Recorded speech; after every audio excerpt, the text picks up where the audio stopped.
Boa noite, bom dia, boa tarde, pessoal. Quem tiver no seu horário que vocês vão estar vendo esse vídeo. Vamos falar hoje sobre o dízimo, a minha opinião pessoal. Bom, primeiramente, deixa eu me apresentar. Meu nome é Eduardo Shibayama, moro no Japão, sou empresário, investidor e estudioso das escrituras e também eu gosto de estudar sobre tecnologia aplicada às finanças, né? E aí hoje eu quero conversar com vocês sobre dízimo. Qual a minha visão sobre dízimo? Quero mostrar aqui para vocês alguns trechos das Sagradas Escrituras. Vou mostrar aqui, ó. Primeiramente no Gênesis, que a Bíblia fala sobre o dízimo.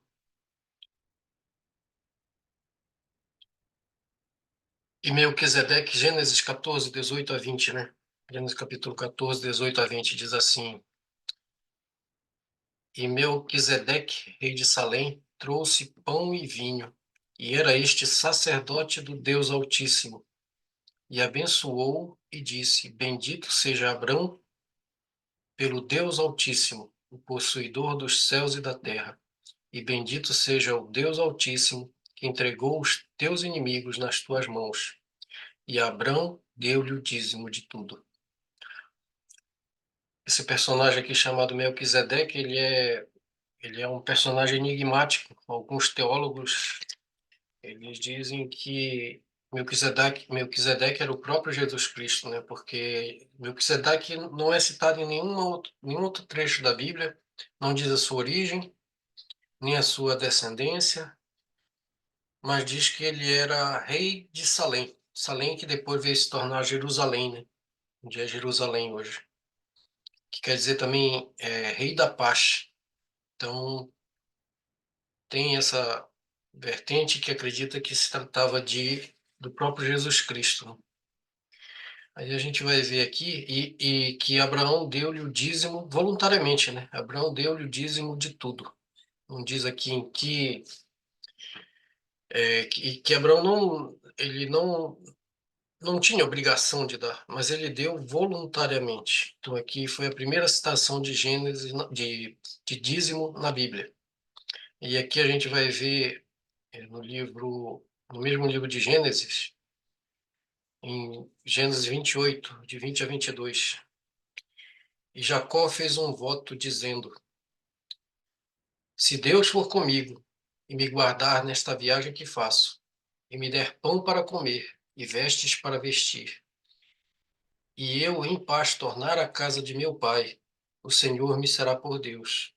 E esta pedra que tenho posto por coluna será a casa de Deus. E de tudo quanto me deres, certamente te darei o dízimo.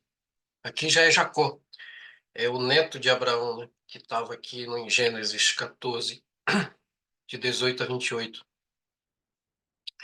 Então aqui é o neto, filho de Isaac, neto de Jacó, filho de Isaac, aqui se comprometendo voluntariamente também a dar o dízimo. O dízimo não estava sendo cobrado dele. Aqui a Bíblia também não diz qual foi a base, né, que ele teve para decidir dar o dízimo, né, que é a 10ª parte. Aí vamos ver aqui outro trecho em Malaquias. Trazei todos os dízimos à casa do tesouro, para que haja mantimento na minha casa, e depois fazei prova de mim. Nisto, diz o Senhor dos Exércitos, se eu não vos abrir as janelas do céu e não derramar sobre vós uma bênção tal, que não haja lugar suficiente para a recolherdes. Isso aqui é um trecho muito famoso, né? Que o profeta Malaquias, ele estava alertando o povo, estava chamando a atenção, porque o povo estava se negando a contribuir, né, com a obra de Deus, com a casa de Deus, e alertando para maldição decorrente dessa avareza, dessa atitude errada que eles estavam tendo. Aí vamos entrar agora no Novo Testamento e ver o que o Novo Testamento fala sobre o dízimo.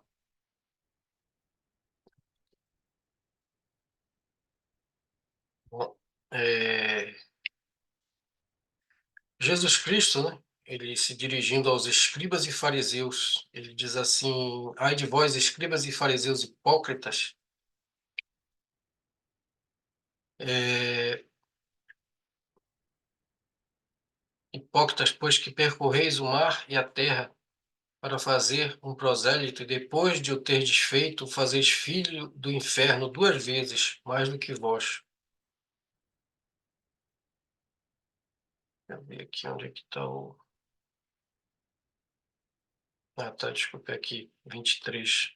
Ai de vós, escribas e fariseus hipócritas, pois que dizimais a hortelã, o endro e o cominho, e desprezais o mais importante da lei, o juízo, a misericórdia e a fé. Deveis, porém, fazer estas coisas e não omitir aquelas. Esse aqui foi provavelmente o único trecho que Jesus se referiu ao dízimo durante o seu ministério, né, de 3 anos. E ele não estava reprovando, mas ele estava dizendo que tinha coisa mais importante que o dízimo, né, que era o juízo, a misericórdia e a fé. E não adianta nada dar o dízimo se o religioso não estava observando o principal, né? Talvez seja esse um problema de hoje em dia. E tem mais um detalhe importante, é que o dízimo era um costume na religião judaica, né? E que a igreja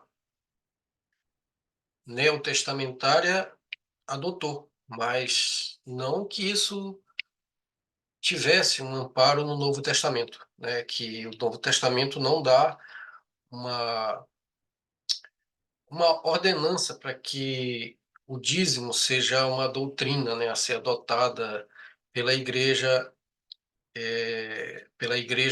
cristã. Porém, Jesus Cristo não condenou, ele, porém, deixou claro que isso não é o mais importante. Aí vamos um pouco mais adiante ver o que o apóstolo Paulo, em 2 Coríntios 9, 6 a 8, disse a respeito disso. E digo isto, que, que o que semeia pouco, pouco também ceifará. E o que semeia em abundância ceifará. Cada um contribua segundo propôs no seu coração, não com tristeza ou por necessidade, porque Deus ama o que dá com alegria. E Deus é poderoso para fazer abundar em vós toda graça, a fim de que, tendo sempre em tudo toda suficiência, abundeis em toda boa obra. Que é um convite para semear. Aqui ele já não fala de dízimo, mas ele diz que Deus ama ao que dá com alegria. Então aqui já mudou. O parâmetro já mudou. Não é mais aquela lei obrigando a pessoa a dar os 10% que ganha, mas aqui já mudou.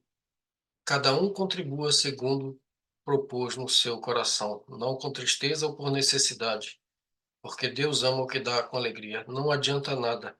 Se não for de coração, com alegria, é inútil dar o dízimo. A gente tem que dar o dízimo, ou oferta, ou seja lá o que for. A gente tem que fazer isso como uma oferta de gratidão e não por obrigação. Deus, ele não precisa do nosso dinheiro. E ai dele se precisasse, coitadinho dele. Mas ele quer ver a nossa gratidão e usar o que a gente tem para cultuar a Ele. O dízimo, a oferta, ou seja lá, o que a gente for ofertar a Deus, isso é um culto, é uma adoração que a gente faz a Deus. A gente está honrando o nosso Pai Celestial com as nossas finanças quando nós fazemos isso. Agora, não tem mais esse negócio de 10%, né? Aqui, pelo menos, eu vejo que o apóstolo Paulo deixa claro isso. Aí no final do vídeo, eu vou deixar a minha opinião pessoal sobre o que eu acho o que eu entendo, né, pelo que eu tenho visto na palavra de Deus, o que Deus tem me mostrado, pelo menos o que eu vejo sobre esses 10%, né? Tem que dar, não tem que dar? A minha opinião pessoal, vou falar no final do vídeo. Vamos ver aqui esse outro trecho em Gálatas 6:6, o mesmo apóstolo Paulo ele fala, né? E o que é instruído na palavra, reparta de todos os seus bens com aquele que o instruiu, com que o instrui, né? Isso aqui é um princípio que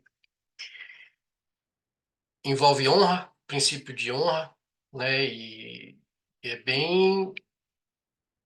ele é bem radical aqui. Ele diz: reparta de todos os seus bens com aquele que o instrui. O que é instruído na palavra, reparta de todos os seus bens com aquele que o instrui. Gálatas 6:6. Isso aqui é impositivo, é uma ordem que Paulo dá. Se você está sendo orientado por alguém, provavelmente essa pessoa, ele não vai cobrar. Mas aquele que está sendo instruído, ele tem que dispor de todos os seus bens com aquele que o instruiu. Eu entendo assim, não que ele estivesse se referindo que você tem que dar todos os seus bens para quem está lhe ensinando, mas, se for o caso, se for necessário, você compartilhar aquilo que você tem com você, com a pessoa que está te instruindo na palavra. Eu vejo assim. E o que que a gente tem na igreja? A gente tem a instrução da palavra.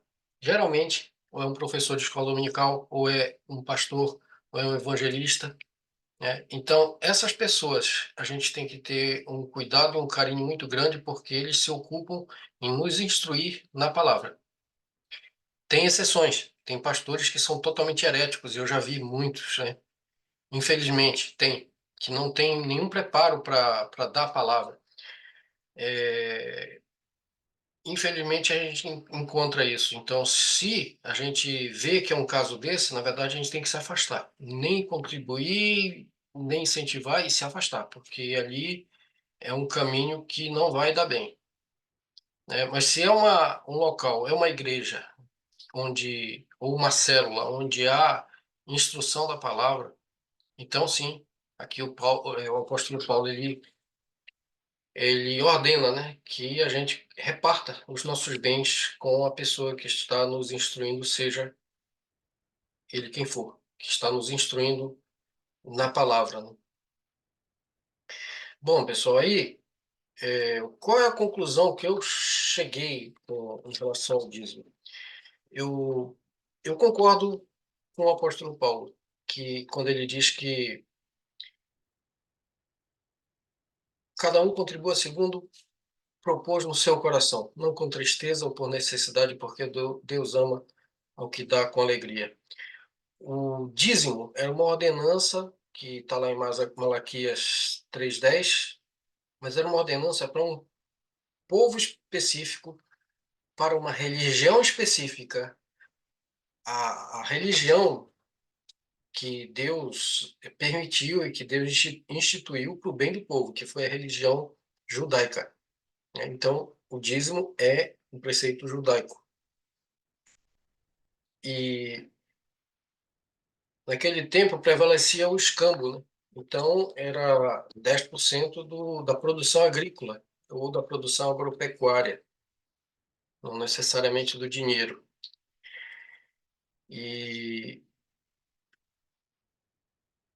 para nós que vivemos no tempo da graça, né?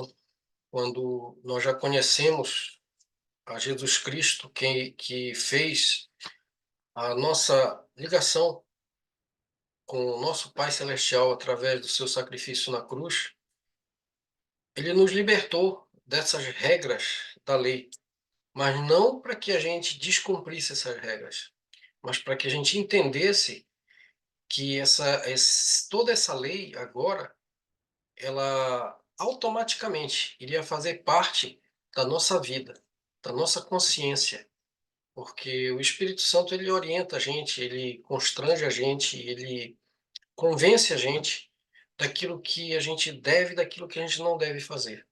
Se a gente um dia recebeu a Jesus Cristo como Salvador, a gente tem essa capacidade. lógico, se a gente permitir a atuação do Espírito Santo na nossa vida. O que que eu acho sobre esses 10%? Resumindo, sinceramente, é muito barato. É muito barato. Porque se a gente levar em conta que ele não poupou o próprio filho, o que ele tinha de mais precioso, entregou por nós. Ele entregou tudo que ele tinha. E agora a gente fica com uma pena de contribuir com 10% na obra dele, no reino dele. Isso aí realmente mostra que a gente tá numa situação de mesquinice, de coração duro, e que a gente precisa mudar. Então, a minha opinião é essa, que o dízimo, ele é muito barato. Se você fizer todas as contas, é muito barato. Em vista daquilo que ele já fez por nós. Aí tem outro detalhe aí, né? Eu acredito, sinceramente, que o dízimo foi instituído como uma quantia mínima, porque se não houvesse essa ordenança, nem 10% o povo daria. Porque lembra que eles saíram do Egito como escravos. E Deus conseguiu tirar eles do Egito, mas não conseguiu tirar o Egito de dentro deles. Porque para tirar o Egito de dentro deles, tirar a escravidão de dentro deles, precisaria eles mudarem, eles decidirem mudar a minha própria mentalidade. E tanto que apenas dois, né? Só Josué e Caleb entraram na Terra Prometida. Durante 40 anos, eles pereceram no, no deserto e os cadáveres deles ficaram lá. Nenhum daquela geração que saiu do Egito entrou na Terra Prometida, com exceção de Caleb e Josué, porque a mentalidade do povo estava errada e eles não quiseram mudar. Isso é muito triste. Então, quando a gente sai de uma situação de escravidão, a gente ainda tem alguns até vezes tem muita mentalidade de escravo. E por isso Deus colocou essa lei. Mas quando a gente entende que nós somos livres e nós não somos mais escravos, a gente não precisa mais dessas regras, porque isso agora está dentro da gente. É Deus que dá a orientação de quanto e onde que a gente tem que contribuir e como, né? Porque Ele também dá espírito de sabedoria. E aí o interessante é que a gente, na verdade, a gente não é dono de nada. Eu não me considero dono de nada. Eu me considero apenas um administrador, um gestor daquilo que Deus tem me dado para eu tomar conta. Inclusive a minha própria vida, meu tempo, meu corpo, minha saúde, minha empresa, minha família, meus filhos, minha mulher, tudo é dádiva de Deus. Eu sou apenas um administrador. É tudo dele. E é tudo para ele, é tudo por ele. Não tem mais sentido a gente ficar retendo aqui 10%. Ah, não vou dar. Porque eu tenho experiência com isso, que quando a gente está fora da vontade de Deus, a gente pode, de uma hora para outra, perder tudo. Mas é tudo. Não é 10%, é perder tudo.